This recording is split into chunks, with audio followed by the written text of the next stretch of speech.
ঈদ মোবারক everyone. সামনেই বিশ্বকাপ এবং ব্রাজিল দল নিয়ে বেশ কিছুদিন ধরেই কোনো আলোচনা করা হইতেছে না বা ভিডিও দেওয়া হইতেছে না। এই জন্য অনেকেই বললেন যে আজকে যেহেতু ঈদ, তো সন্ধ্যার পরে আমরা মোটামুটি ফ্রি থাকবো, একটা বিষয় বা একটা টপিক নিয়ে আলোচনা করার ট্রাই করেন। এবং এই কারণেই আজকে একটা ভিডিও দেওয়ার ট্রাই করতেছি। এবং আজকে আমাদের আলোচনার বিষয়টা থাকবে, যদি আমাদের স্টার্টিং 11-এ নেইমারকে না রাখা হয় কোনো ম্যাচে, সেক্ষেত্রে আমাদের টেকটিক্যাল ওয়েটা কি হইতে পারে, আমাদের ফরমেশন কীরকম সুইচ করতে পারে, কিংবা কোন প্লেয়ারদেরকে আমরা সেট আপ করাইতে পারি, কি কি অপশন আমাদের হাতে আছে সেগুলো বোঝার ট্রাই করবো। এখন নেইমারকে কেন একাদশে না রেখে আমরা আলোচনা করতেছি, এইটা দেখে অনেকে বলতে পারেন যে ভাই কী সব বলতেছেন। এখন আমার কথা হলো যে কার্লো আনচেলত্তি যখন নেইমারের সাথে মিটিং করছে, এটা খুব ক্লিয়ার ছিল যে তোমাকে আমার যখন দরকার হবে আমি তখন তোমাকে ব্যবহার করবো। অপোনেন্ট অনুযায়ী কখনো মনে হইতে পারে যে আমার স্টার্টিং 11-এ নেইমারকে রাখা উচিত, নেইমারকে ব্যবহার করবে।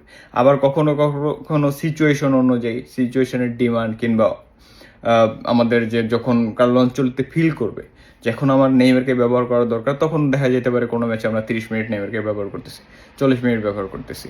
এই হলো অবস্থা। এবং এটা শুধুমাত্র নেইমারের ক্ষেত্রে না, প্রতিটা প্লেয়ারের ক্ষেত্রে। কিন্তু নেইমারকে নিয়ে আলাদাভাবে কথা বলতে হয়, কজ নেইমারকে আমরা ঠিক 100% ইউজ করতে চাইতেছি। অন্য একটা প্লেয়ারকে দেখা যাইতে পারে যে একটা ম্যাচে অতিরিক্ত 20 মিনিট খেলাইলেও সমস্যা নাই, ওকে দিয়ে আমরা অনেক কিছু মানে হাবিজেবি ডিফেন্স টিফেন্স সব কিছু করাইতে পারবো। কিন্তু নেইমারকে দিয়ে আপনি কিন্তু ওই জিনিসটা এই মুহূর্তে ডিমান্ড করতে পারতেছেন না। এখন ওয়ার্ল্ড কাপে 15-20 দিন বাকি আছে, তারপরে দেখা যেতে পারে যে সিচুয়েশন চেঞ্জ হয়ে গেছে। কিন্তু এখন যে অবস্থা, সেক্ষেত্রে আমরা এইটা ধরে নিতে পারি যে আমাদের প্ল্যানটাই থাকবে নেইমারকে যখন আমাদের দলের 100% দরকার আমরা ততটুকুই ব্যবহার করবো, বাকিটা সময় নেইমারকে আমরা রিজার্ভ করে রাখবো। এই হলো অবস্থা। তো এখন ধরেন কোনো ম্যাচে নেইমারকে আমরা স্টার্ট করাইতেছি না, সেক্ষেত্রে কার্লো আনচেলত্তির থিঙ্কিংটা কি হইতে পারে? আমার কাছে মনে হয় ওনার কাছে 4টা অপশন আছে, এই 4টার ভিতরে যে কোনো একটা যাইতে পারেন।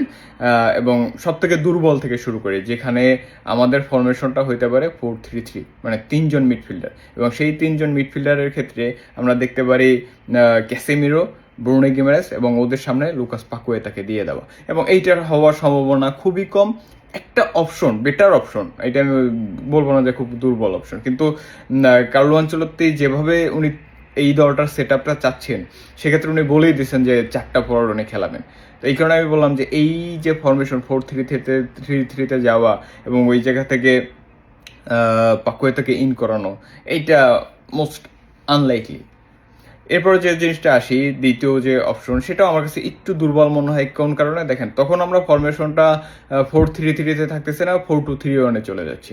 এবং ওই 4-2-3-1-এ ব্রুনো গিমারেস এবং ক্যাসেমেরো, এই দুইজনের সামনেতে আমরা দেখতে পারি যে ম্যাথিউস কুনহাকে অ্যাটাকিং মিডফিল্ড ওই পজিশনটাতে দিয়ে দেওয়া হইতে পারে।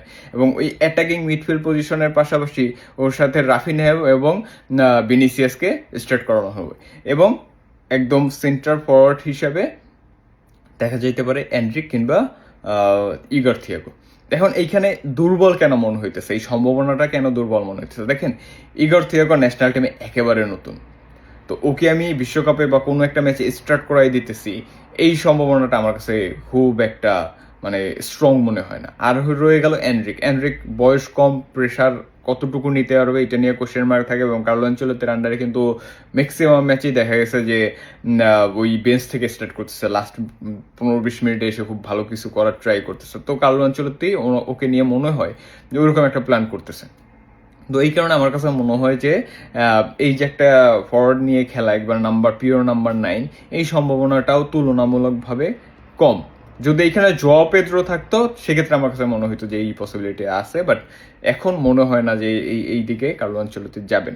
থার্ড যে অপশন হইতে পারে সেটা হলো যে যদি আমরা রাফিনহাকে অ্যাটাকিং মিডফিল্ড পজিশনটা দেই, কুনহাকে আমরা ওই ফলস 9 পজিশনটা দিয়ে দেই, আমাদের ফরমেশনটা মোটামুটি এরকম 4-2-3-1-ই থাকতেছে, সেক্ষেত্রে আমাদের স্টার্টিং 11-এ ভিনিসিয়াস তো থাকতেছে, এটা কনফার্ম, ওর সাথে লুইস হেনরিককে ঢুকিয়ে দেওয়া, এটা একটা সম্ভাবনা দাঁড়ায়। কিন্তু এই জিনিসটা করতে গেলে যে জিনিসটা হবে, সুপার সাবে আমাদের আবার রায়ানের উপর অনেক বেশি নির্ভরশীল হয়ে যেতে হবে, বিকজ আমাদের তখন আবার রাইট উইং পজিশনটাতে একবারে প্রপার সুপার সাব থাকবে না। তো এটা একটা ভালো সম্ভাবনা। কিন্তু ওই যে কার্লো আনচেলত্তির যে প্ল্যান, আমি কিন্তু প্রতিটা কথা ওই কার্লো আনচেলত্তির প্ল্যান ধরে ধরে কথা বলতেছি, আমি হুট করে বলতেছি না। কার্লো আনচেলত্তি উনি বারবারই বলছেন যে লুইস হেনরিককে আমরা খেলাইতে চাইতেছি মোটামুটি সুপার সাব হিসেবে, যে ফিজিক্যালি অনেক স্ট্রং, লাস্ট 15-20 মিনিটে একদম তাণ্ডব ঘটাই দিতে পারে।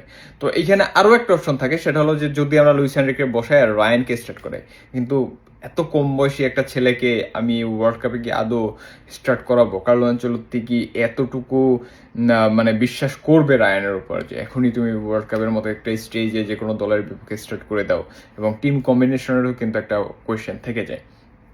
তো এইটা হলো একটা অপশন। আর লাস্টলি যেটা হওয়ার সম্ভাবনা সব থেকে বেশি বলে আমার কাছে মনে হয়, সেটা হলো যে আমরা 4-2-4 ফরমেশনে ফেরত যাব এবং ওই জায়গাতে রাফিনা রাইট উইংয়ে থাকবে, ম্যাথিউস কুনহা ফলস নাইনে থাকবে এবং আমরা মার্টিনেল্লিকে ইন করব, ভিনিসিয়াসকে ওই ফলস নাইন পজিশনটাই দিয়ে দেব, সেকেন্ড স্ট্রাইকারের মতো খেলাবো এবং মার্টিনেল্লিকে আমরা লেফট উইংয়ে খেলানো ট্রাই করবো। সেক্ষেত্রে যে জিনিসটা হবে যে ওই যে রাফিনহা এবং মার্টিনেল্লি মিলে দুইজন মিলে যে পরিমাণে ট্র্যাক ব্যাক করতে পারে, যে পরিমাণে ট্রানজিশন ঘটাইতে পারবে, সেক্ষেত্রে কিন্তু ভিনিসিয়াস কিংবা ম্যাথিউস কুনহা এদের ক্ষেত্রে গোল বের করাটা ইজিয়ার হয়ে যাইতে পারে। এবং আমরা কিন্তু এরকম ম্যাচ বা এরকম ট্যাকটিক্যাল ফরমেশন কার্লো আনচেলত্তিকে খেলাইতেও দেখছি, যেখানে মার্টিনেল্লি এবং ভিনিসিয়াস দুইজনকে উনি স্টার্ট করাইতেছে। এবং এইটা আমি বেশি আস্থা রাখতেছি এই কারণে যে কার্লো আনচেলত্তি কেন জানি মার্টিনেল্লির উপরে অনেক বেশি বিশ্বাস করেন। উনি মার্টিনেল্লিকে পারলে প্রতিটা স্টার্ট করাই দিতেন যদি ভিনিসিয়াস না থাকতো। তো ওই রকম একটা সেট আপে যাইতে পারি যদি আমাদের নেইমার হাতে না থাকে।